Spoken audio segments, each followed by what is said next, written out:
साथियों, fighter today में आपका स्वागत है। फाइटर टुडे को सब्सक्राइब कर दीजिए, बेल आइकन को दबा दीजिए। साथियों, वैसे तो मेरी मुलाकात अक्सर रोज होती रहती है, लेकिन मैं आज एक नए टॉपिक के साथ आपसे मिलना चाहता हूं। मेरा आज का टॉपिक है कि पहले जो नेता होते थे वही पार्टी होती थी, लेकिन अब पार्टी है, नेताओं की अपनी अ, उतनी हैसियत नहीं है। ये वर्ड हैसियत का जो मैंने यूज किया, मजबूरन मुझे करना पड़ा। एक दौर ये था कि जवाहरलाल नेहरू ही कांग्रेस होते थे, इंदिरा गांधी ही कांग्रेस होती थी, है ना। अब ऐसा नहीं है। अब लोग कांग्रेस को पहचानते हैं। अभी अभी आपके यहाँ इलेक्शन हुए, आपने देखा कि लोगों ने जो वोटिंग की वो किसी पार्टी पर ही किया, न कि किसी कैंडिडेट पे किया। कैंडिडेट का तो मसला यहाँ तक था कि लोग उसके नाम को दूर तक जान ही नहीं पाए। यानी कि उस नेता का जो क्षेत्र था, चुनाव का क्षेत्र था, वहां तक भी वहां तक भी अपने को पहचान कराने में उसको परेशानियां हुई।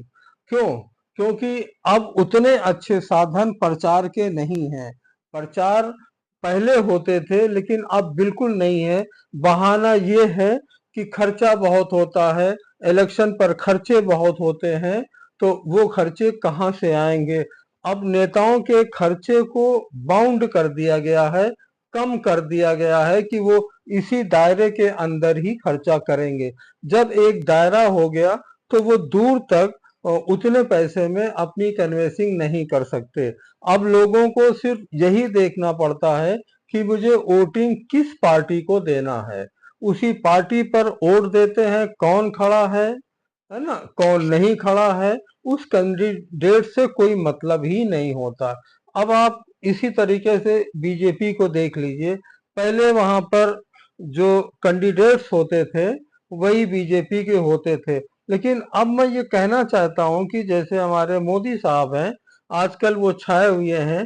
मोदी साहब ही आजकल बीजेपी ही हैं, लेकिन और जो कैंडिडेट खड़े होते हैं उनको लोग नहीं पहचान पाते कि कौन खड़ा है। बीजेपी है, हमें अगर वोट देना है तो बीजेपी को देना है। कौन खड़ा है, कहाँ का आके खड़ा हुआ है, लोकल है कैंडिडेट या बाहरी कैंडिडेट है, उससे मतलब नहीं है। वोटिंग हमें बीजेपी को ही करना है। अब ऐसा माहौल बना है, और ये माहौल अगर देखा जाए तो नेताओं की जो मकबूलियत है उसको कम करता है। नेताओं की अपनी मकबूलियत घट जाती है, पार्टी की मकबूलियत बढ़ती है। पार्टी जो है अपने नाम को भुनाती है, और पार्टी के ऊपर ही लोग वोटिंग करते हैं, कैंडिडेट बिल्कुल नहीं। आज मुझे बता दीजिए कि कौन ऐसा कैंडिडेट है जो बहुत मशहूर है। बहुत मशहूर चंद को ले लीजिए, चंद को।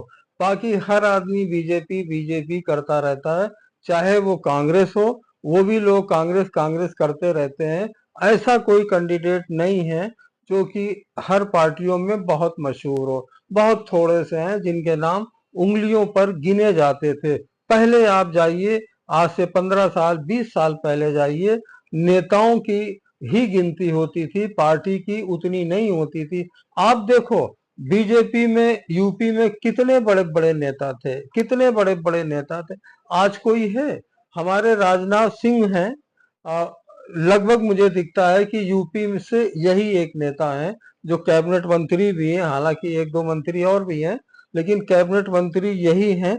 लेकिन उतना नाम नहीं है कि वो अगर खड़े हो जाएं तो बीजेपी को वोट वो दिलवा सके। आजकल अगर जलवा है तो मोदी जी का ही है। मोदी जी के नाम पर बीजेपी की वोटिंग होती है। कांग्रेस की भी यही हाल है। कोई चमत्कारी नेता उनके पास नहीं है कि वो कांग्रेस को वोट दिलवा सके। कांग्रेस के पॉलिसी पर, कांग्रेस के घोषणा पर लोग उसी पर वोटिंग करते हैं कि कांग्रेस पार्टी इलेक्शन जीतने के बाद जनता को क्या देगी, जनता के लिए क्या चीज उन्होंने घोषणा की है, उसी पर लोग कांग्रेस को वोटिंग देते हैं, न कि किसी कांग्रेस के नेता पर। अब वोटिंग घोषणा पत्र पर होते हैं कि कौन सी पार्टी कौन सा घोषणा पत्र बनाई है, वो जनता के लिए क्या क्या घोषणाएं कर रही हैं, उसी पे जनता वोटिंग करती है। चलो कोई बात नहीं, ये पार्टी मेरे लिए ये करेगी तो इसी पार्टी को वोट दो, कैंडिडेट कोई भी हो कोई मतलब नहीं। हालांकि टॉपिक तो बहुत बड़ा हुआ है, बहुत बड़ा है, लेकिन हम चाहते हैं कि एक इशारा किया हमने इस टॉपिक पर आप लोगों के लिए। बाकी आप लोग सोचिए, आप लोग जानते ही हैं कि पहले के दौर में घोषणाएं कैसे होती थी और अनाउंस कैंडिडेट कैसे करता था, अपनी पहचान कैसे बनाता था, ये सब आपको पता है। बताने की जरूरत नहीं है। अब तो एक कैंडिडेट ना तो बैनर लगा सकता है, ना वॉल पेंटिंग कर सकता है, ना रिक्शे टेम्पो और जीप पर अनाउंस कर सकता है।